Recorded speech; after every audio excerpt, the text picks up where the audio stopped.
Fatimah, pemimpin seluruh wanita di alam semesta. Part 2. Assalamualaikum warahmatullahi wabarakatuh. Setelah sedikit membahas mengenai kelahiran dan masa kecilnya, admin akan kembali melanjutkan cerita mengenai Sayyidah Fatimah radhiyallahu an, pemimpin seluruh wanita di alam semesta.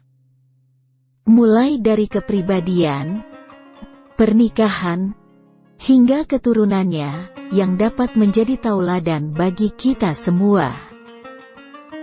Singkat cerita, Sayyidah Fatimah radhiyallahu an mendapatkan julukan Az-Zahra atau yang bersinar wajahnya.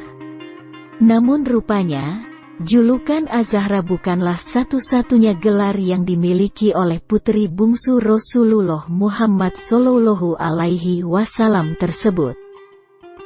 Dalam beberapa riwayat disebutkan, ia memiliki beberapa nama di sisi Allah Subhanahu wa Ta'ala, yaitu As-Siddiqoh, wanita yang terpercaya, Al-Mubarakah, wanita yang selalu kelimpahan berkah, At-Tahirah, wanita yang suci, Az-Zakiyah, wanita yang senantiasa menjaga kesucian, Ar-Radiyah, ridho atas apa saja yang telah ditetapkan, Al-Mardiyah, orang yang diridhoi, Al-Muhadisah, wanita yang menggunakan kata yang cermat, Al-Batul, wanita yang tidak haid, dan Az-Zahra, yang berkilauan. Tentunya, gelar tersebut dapat menjadikan gambaran bagaimana kepribadian Sayyidah Fatimah radhiyallahu an semasa hidup dan menjalani kehidupan. Berkaitan dengan hal itu, Rasulullah Muhammad Shallallahu Alaihi Wasallam pun bersabda,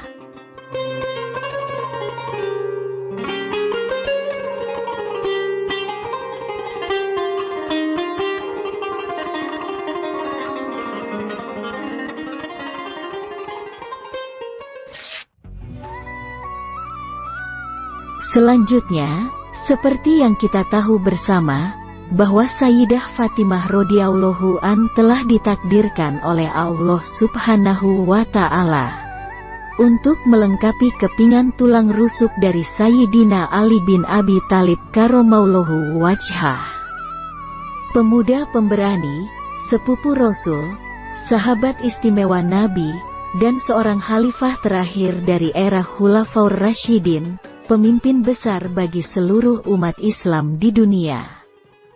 Kisah cinta antara Sayyidah Fatimah radhiyallahu an dengan Sayyidina Ali karramallahu wajhah pun diketahui sudah terpendam sejak lama, terjaga kerahasiaannya dalam kata. Bahkan setan pun tak mampu untuk mengendusnya. Mereka bisa menjaga izahnya, hingga Allah Subhanahu wa Ta'ala menghalalkan hubungan keduanya. Kepribadian Sayyidah Fatimah radhiyallahu an yang begitu mulia, tentunya membuat banyak pemuda terpikat hatinya.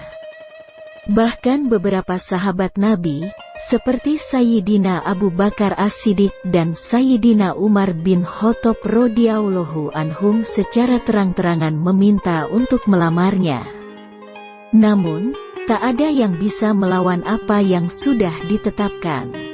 Lantaran Allah yang Esa menghendaki bahwa Sayyidina Ali karramallahu wajhah lah yang berhak untuk menjadi pendamping hidup dan mati bagi Sayyidah Fatimah radhiyallahu an.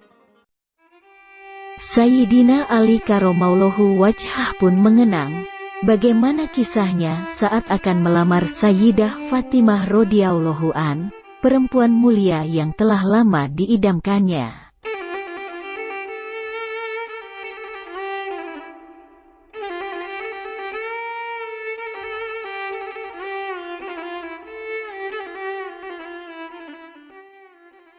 Disebutkan, zirah tersebut merupakan pemberian dari saudagar kaya raya, yang juga sahabat Nabi, Sayyidina Utsman bin Affan radhiyallahu an. Sayyidina Ali karramallahu wajhah pun berniat menjual zirah tersebut, akan tetapi begitu mengetahui alasan menjualnya, Sayyidina Utsman radhiyallahu an pun langsung menghadiahkan kembali zirah tersebut sebagai hadiah pernikahan. Sayyidina Ali karramallahu wajhah pun menghadap Rasulullah Muhammad sallallahu alaihi wasallam dengan membawa uang hasil penjualan zirahnya dan zirah itu sendiri, sembari mendoakan sejumlah kebaikan untuk Sayyidina Utsman radhiyallahu an atas kebaikannya. Mereka pun akhirnya menikah dengan mahar 480 dirham yang didapat dari hasil penjualan zirah perang Hutamiyah. Pernikahan Sayyidina Ali karramallahu wajhah dan Sayyidah Fatimah radhiyallahu an pun digelar sederhana dan menjadikan keduanya sebagai teladan umat muslim di dunia.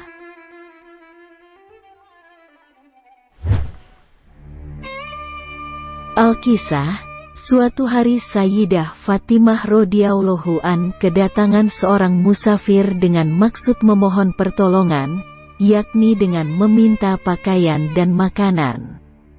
Padahal, dirinya dan suami pun juga tengah menjalani kesusahan, yakni sudah 3 hari belum makan. Namun, kebaikan hatinya yang selalu terpancar membuat Sayyidah Fatimah radhiyallahu an selalu mendahului kebutuhan orang lain. Ia pun memberikan kulit domba yang telah disamak, yang biasa digunakan sebagai alas tidur puteranya, kepada musafir tersebut.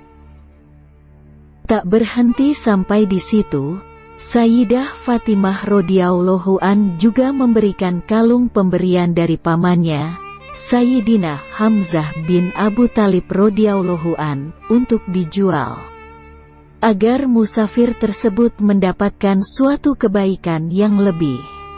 Hingga akhirnya Rasulullah Muhammad sallallahu alaihi wasallam pun mendengar kabar tersebut, dan membuatnya menitikkan air mata karena terharu akan kebaikannya.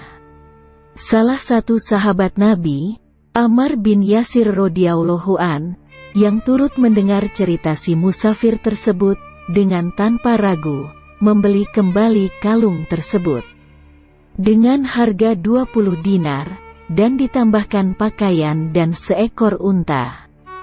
Alih-alih menyimpannya, Ammar radhiyallahu an justru mengutus budaknya, Asham, untuk memberikan kalung tersebut kepada Sayyidah Fatimah radhiyallahu an. Seraya berkata, "Pergilah engkau menghadap Rasulullah dan katakan aku menghadiahkan kalung ini dan juga engkau kepadanya. Jadi, mulai hari ini kamu bukan budakku lagi, tetapi budak Rasulullah." Sayyidah Fatimah radhiyallahu an pun sangat bahagia ketika menerima kembali kalungnya. Meski Ammar radhiyallahu an telah berpesan bahwa Asham akan menjadi budak Rasulullah, namun Sayyidah Fatimah radhiyallahu an justru membebaskannya sebagai manusia merdeka. Kemudian dari pernikahannya tersebut, Allah subhanahu wa ta'ala menganugerahi 4 orang keturunan kepada Sayyidah Fatimah radhiyallahu an, yakni Sayyidina Hasan, Sayyidina Husain, Sayyidah Zainab, dan Sayyidah Ummi Kulsum radhiyallahu anhum. Dan sebagai seorang muslim yang beriman, sudah semestinya kita selalu menghormati dan menyayangi Rasul dan para ahlul baitnya.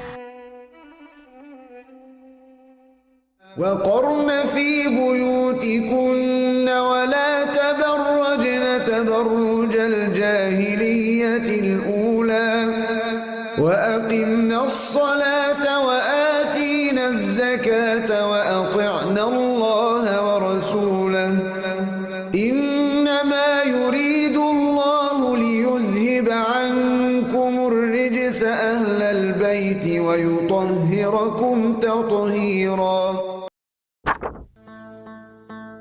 Rasulullah Muhammad sallallahu alaihi wasallam pun begitu amat menyayangi kedua cucu laki-lakinya, yakni Sayyidina Hasan dan Husain radhiyallahu anhum. Tak jarang, saat beribadah, Rasul pun turut serta membawa keduanya, agar selalu berada dekat dengan keduanya. Bahkan, malaikat Jibril alaihi salam pun turut melantunkan syair untuk membantu menidurkan Sayyidina Hasan dan Husain radhiyallahu anhum. Lantunan syair tersebut pun didengar dan disaksikan langsung oleh Sayyidah Fatimah radhiyallahu an yang tengah membuatkan roti untuk bekal makanan.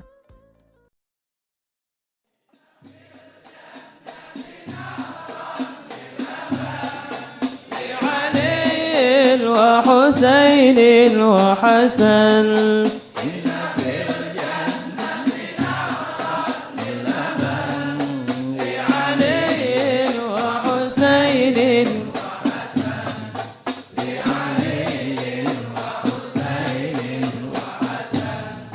حب آل بيت فرض عندنا حب آل بيت فرض عندنا وبهذا الحب لا نحشى المحل وبهذا الحب لا نحشى المحل